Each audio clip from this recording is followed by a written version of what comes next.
In this video, we'll take up the homework sheet on simplifying expressions of exponents, but this is the challenge one. So I'd argue this one is a little harder than the other sheet we did because I see some radicals, but it's not that big of an issue. If you see radicals, change it to exponents. Okay, so if it's in radical form, change it to exponential form. The first one was pretty much like a warm-up question. Nothing about it. For 1A, it's pretty straightforward. 1B too. Now 1C, be very careful. There are no exponent laws for adding powers of the same base. So please don't write like 2 to the power of negative 10. So I tried to help myself by making the numbers a little smaller by factoring 2 to the power of negative 3 from the numerator. Now if you didn't think of that, no problem. You just do a few extra steps than what I've shown, but you'll still get the same answer.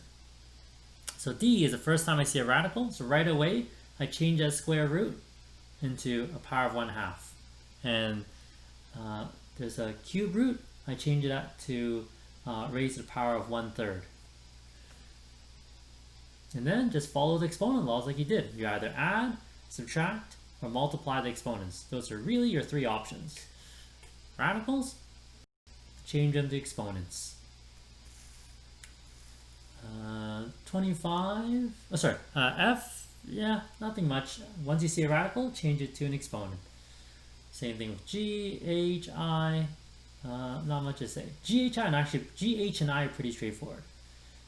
J, not much to it. Fourth root, it becomes an exponent of 1/4. Yeah, nothing interesting. Yep. So for this one, actually, like I guess if it's a number, if it's not like a variable, I guess you could just, go inside out. So take the cube root of 729 and then the square root of that value. But if you're applying your exponent law, you can just take 729 and raise it to the power of 1/6.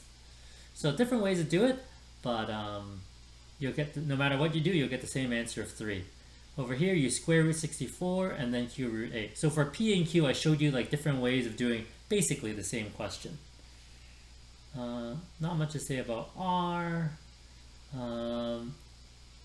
S looks challenging, but once you change all the radicals into exponents, it becomes much easier, much more straightforward. Okay, so take it slow, and you'll eventually get the right answer. What about T? Yep, just take it slow.